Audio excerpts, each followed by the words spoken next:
কথায় আছে ইতিহাস কখনো পরাজিতদের মনে রাখে না, তবে আমরা মনে রাখতে চাই, কারণ গতকালকে জাপান ভার্সেস ব্রাজিলের ম্যাচে পরাজিত দলের গোলকিপার জিওন সুজুকি যেই পারফরমেন্স করছে, এরপরে ওকে বুলার মতো চান্স আমাদের কাছে নাই।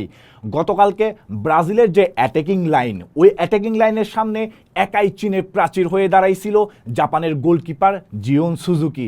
জিওন সুজুকি গতকালকের ম্যাচের ব্রাজিলের যে সুন্দর সুন্দর অ্যাটাকগুলো ছিল বা যে ডেডলি অ্যাটাকগুলো ছিল, সেগুলা খুব সুন্দরভাবে হ্যান্ডেল করছে, খুব সুন্দরভাবে সেভ করছে এবং হয়তো বা ভিনিসিয়াস জুনিয়রের কেরিয়ারের সবচেয়ে ইম্পর্ট্যান্ট এবং সবচেয়ে সুন্দর গোলটা থেকে বঞ্চিত করছে এই জিওন সুজুকি। আর গতকালকে জাপান শুরুতে একটু হাই প্রেসিং ফুটবল খেললেও ওরা যখন বুঝতে পারছে ব্রাজিলের এগেনস্টে হাই প্রেসিং ফুটবল খেলে পসিবল না, তখনই জাপান ওরা লো ব্লকে চলে আসছে। এক পর্যায়ে ওরা 5-3-2 বা 5-4-1-এ গিয়ে ডিফেন্স করছে এবং এই লো ব্লকে থেকে ওরা কাউন্টারে বা কুইক ট্রানজিশনে অ্যাটাক করে ব্রাজিলকে বিট করার চেষ্টা করছে এবং সেন্ট্রালি ব্রাজিলকে বিট করার চেষ্টা করছে এবং সেটাই আমরা দেখতে পাচ্ছি। খুব সুন্দর একটা ইন্টারসেপশনের মাধ্যমে ব্রাজিলকে একটা গোল করে শেষ পর্যন্ত ব্রাজিলের এগেনস্টে লিডটা নিয়ে নেয় জাপান এবং ওইখান থেকে ব্রাজিল ফার্স্ট হাফে জাপানকে ওই রকম কিছু করতে না পারলেও ব্রাজিল সেকেন্ড হাফে গিয়ে জাপানের উপর একের পর এক অ্যাটাক করে। স্পেশালি আমি বলবো সেকেন্ড হাফে কার্লো অ্যানচেলোত্তির যে সাবস্টিটিউটটা, ওইটা খুব ভালোভাবে কাজে লাগছে ব্রাজিলের ক্ষেত্রে। যেমন সেকেন্ড হাফের শুরুতেই যে অ্যান্ড্রিককে সাবস্টিটিউট করে নামানো হয়েছে পাকেতার পরিবর্তে, এই যে একজন মিডফিল্ডারকে তুলে নিয়ে রিস্ক নিয়ে একজন ফরওয়ার্ড লাইনের প্লেয়ারকে নামানো, এটা অবশ্যই কার্লো অ্যানচেলোত্তি দ্বারাই সম্ভব। এটা অবশ্যই বিগ ম্যানেজারের মেন্টালিটি দিয়েই সম্ভব, কারণ ওই মুহূর্তে ব্রাজিলের গোল প্রয়োজন ছিল এবং ওই মুহূর্তে ব্রাজিলের বক্স প্রেজেন্স প্রয়োজন ছিল এবং ওই বক্স প্রেজেন্সের জন্যই মূলত অ্যান্ড্রিককে নামানো হয় এবং অ্যান্ড্রিককে যে বক্স প্রেজেন্সের জন্য নামানো হয়েছে সেটা অ্যান্ড্রিক খুব ভালোভাবে কাজে লাগাইতে পারছে। সেকেন্ড হাফে ব্রাজিল ফার্স্ট হাফে যেটা করে নাই, এআরে বিট করার চেষ্টা করা জাপানকে, সেটাই ব্রাজিল সেকেন্ড হাফে করছে এবং ওই যে অ্যান্ড্রিকের বক্স প্রেজেন্স, এটা খুব সুন্দরভাবে কাজে লাগাইছে ব্রাজিল এবং কুনহার যে টিমের সাথে ফরওয়ার্ড লাইনের বা পুরো টিমকে যেভাবে কানেক্ট করার কাজটা, ওইটা কুনিয়া ভালো মতো করতে পারছে।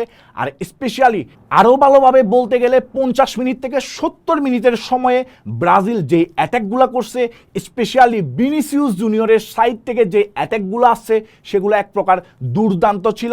আর গতকালকে যে সাবস্টিটিউটগুলো করছে কার্লো অ্যানচেলোত্তি, তার সব কিছুই কাজে লেগে গেছে এবং কার্লো অ্যানচেলোত্তি নেইমারের উপরে মার্টিনেলিকে কেন চুজ করছে, সেই মার্টিনেলি গতকালকে ফিল্ডের মধ্যে প্রমাণ করে দেখাইছে কেন নেইমারের উপরে কার্লো অ্যানচেলোত্তি ওকে চুজ করছে।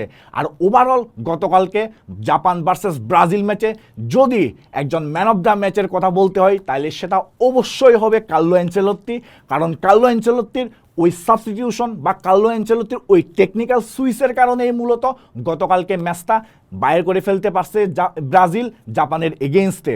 এবং গতকালকে ব্রাজিল জাপানের এগেনস্টে ম্যাচটা বাইর করার মাধ্যমে ব্রাজিল রাউন্ড অফ 16-এর জন্য কোয়ালিফাই করে গেছে আর জাপান আউট হয়ে গেছে 2026 সালের ওয়ার্ল্ড কাপ থেকে।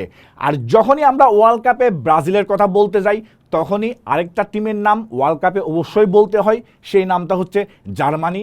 দুঃখজনক হইলেও সত্যি, জার্মানি গতকালকে প্যারাগুয়ের এগেনস্টে টাই ব্রেকারে হেরে বাদ হয়ে গেছে। আর প্যারাগুয়ের এগেনস্টে জার্মানি গতকালকে যেই ম্যাচ খেলছে, এটা খুবই হতাশাজনক জার্মানির জন্য এবং জার্মানি ফ্যানদের জন্য।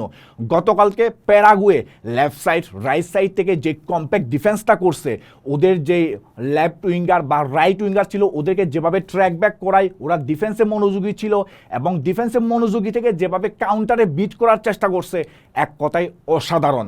আর অন্যদিকে জার্মানি বলের পজিশন অনেক বেশি রাখলেও শেষ পর্যন্ত কাজের কাজটা কিন্তু জার্মানি করতে পারে নাই, যার কারণে ম্যাচটা এক্সট্রা টাইমে যায় এবং এক্সট্রা টাইমে গিয়ে জোনাথনটা হেডের মাধ্যমে গোল করে দেয়। যদিও বা পরবর্তীতে ওইটা ফাউলের কারণে বাতিল হয়ে যায় গোল, তবে ওই ফাউলটা নিয়ে কন্ট্রোভার্সি অবশ্যই থাকবে, কন্ট্রোভার্সি চলবে, কিন্তু এই জোনাথনটা ওই কিছু মুহূর্তের জন্য নিজেকে হয়তোবা দেশের অন্যতম প্লেয়ার ভাবতে শুরু করছিল, কারণ ওর গোলের মাধ্যমেই কিন্তু জোনাথন, তার গোলের মাধ্যমেই জার্মানি লিডটা পাচ্ছিল, কিন্তু ওই গোলটা বাতিল হওয়ার কারণে আর পাওয়া হয় নাই। কিন্তু এই জোনাটন তার শেষ পর্যন্ত টাই ব্রেকারের মিসের মাধ্যমেই কিন্তু প্যারাগুয়ের কাছে গতকালকে হারতে হয়েছিল জার্মানিকে। যদিও বা টাই ব্রেকারে গিয়ে আমরা দেখছি একের পর এক সেভ হয়েছে, শেষ পর্যন্ত ম্যানুয়েল নয়ার কিছু করার ট্রাই করছে, কিন্তু তারপরেও আর জার্মানিকে সেভ করা যায় নাই। আর গতকালকে প্যারাগুয়ের গোলকিপার গিল পুরা ম্যাচে যে পরিমাণ সেভ করছে সেটা এক কথায় অবিশ্বাস্য ছিল। আর গতকালকে গিল পুরা ম্যাচের মধ্যে 6টা সেভ করছে, তার মধ্যে বক্স থেকে 4টা সেভ করছে এবং টাই ব্রেকারে গিয়ে পেনাল্টি শুট আউট সেভ করছে 2টা, যেটা এক প্রকার অবিশ্বাস্য বলা যায় কোনো একটা গোলকিপারের জন্য ওয়ার্ল্ড কাপের মঞ্চে, এবং তাও জার্মানির বিপক্ষে, যে জার্মানি 2014 সালের চ্যাম্পিয়ন।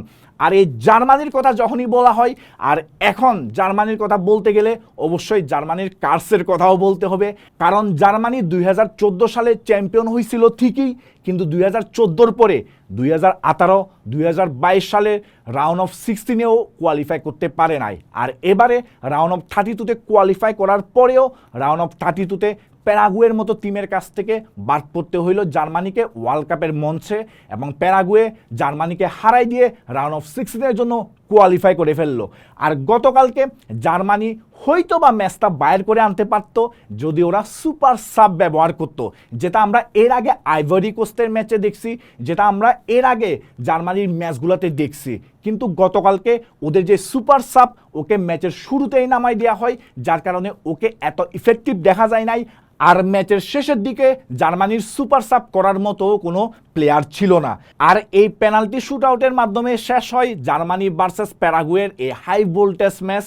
তবে এই পেনাল্টি শুট আউটের মাধ্যমে জার্মানি ভার্সেস প্যারাগুয়ের হাই ভোল্টেজ ম্যাচ শেষ হলেও এরপরের ম্যাচে আবার পেনাল্টি শুট আউট দেখা যায়, এবং এরপরের ম্যাচটা ছিল নেদারল্যান্ড ভার্সেস মরক্কোর ম্যাচ। আর নেদারল্যান্ড ভার্সেস মরক্কোর ম্যাচটা 120 মিনিট পর্যন্ত 1-1 গোলে ড্র ছিল, এবং এই 1-1 গোলের ড্রতে নেদারল্যান্ডের হয়ে একমাত্র গোলটা করে লিভারপুলের স্টার কোডি গাকপো। আর কোডি গাকপো গোল করার পরে বাচ্চার মতো কান্না করে দেয়, কারণ কোডি গাকপো কয়েকদিন আগেই ওর যে সন্তানকে হারাইছে, যার কারণে মূলত এভাবে কান্না করছে। এটা অবশ্যই ফুটবলের জন্য একটা হৃদয় বিতারক ঘটনা। আর এই কোডি গাকপো ওর সন্তান হারানোর পরেও ও কিন্তু ক্যাম্প ছেড়ে চলে যায় নাই নেদারল্যান্ডের জন্য। ও রাউন্ড অফ 32 ম্যাচ খেলতে নামছে, যদিও বা ম্যাচটা নেদারল্যান্ড শেষ পর্যন্ত বাইর করতে পারে নাই। শেষ পর্যন্ত মরক্কো ম্যাচটা বাইর করে ফেলছে।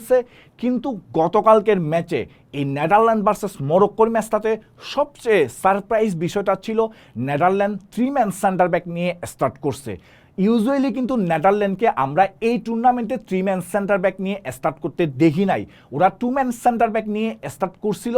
তবে গতকালকে মিডফিল্ড কমাই দিয়ে ওরা 3-ম্যান সেন্টার ব্যাক নিয়ে স্টার্ট করায় ওদের বিল্ড আপে একটু সমস্যা হয়েছে, যার কারণে মূলত ওরা গতকালকে বিল্ড আপ না করে লং ফুটবল খেলা ট্রাই করছে, লং বল খেলা ট্রাই করছে, এবং এখানেই নেদারল্যান্ড একটু মায়ের খেয়ে যায়। আর গতকালকে নেদারল্যান্ড যে ফুটবল খেলছে এটা দেখে সব ফুটবল সমর্থকই হতাশ, কারণ নেদারল্যান্ডের কাছে যে কোয়ালিটির প্লেয়ার আছে, বা নেদারল্যান্ডের যে স্কোয়াড, যেরকম কোয়ালিটিফুল স্কোয়াড, এইটা ডিজার্ভ করে আরও ভালো ফুটবল খেলা, এবং আমরা ডিজার্ভ করি এই টিম থেকে আরও ভালো ফুটবল দেখা। আর এখানেই কিন্তু মরক্কো বাজিমাত করে ফেলে। মরক্কো পুরা 90 মিনিট, ইভেন পুরা 120 মিনিট নেদারল্যান্ডকে প্রচুর অ্যাটাক করে। নেদারল্যান্ড কোনো মতে সারভাইভ করে 120 মিনিট পর্যন্ত।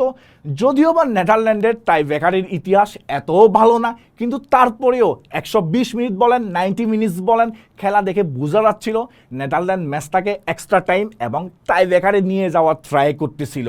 এবং নেদারল্যান্ড 90 মিনিটস 120 মিনিটে যে অ্যাটাকগুলো কনসিড করছে তার বেশিরভাগ ওদের গোলকিপার আটকাই দিছে।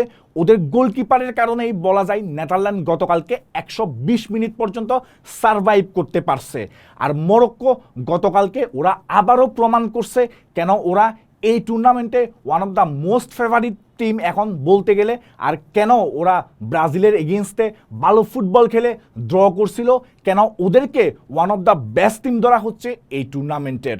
মরক্কো আজকে নেদারল্যান্ডের বিপক্ষে যদি ক্লিনিক্যাল থাকতো তাহলে 120 মিনিট বা 90 মিনিটসের মধ্যেই খেলাটা কমপ্লিট করে ফেলতে পারতো।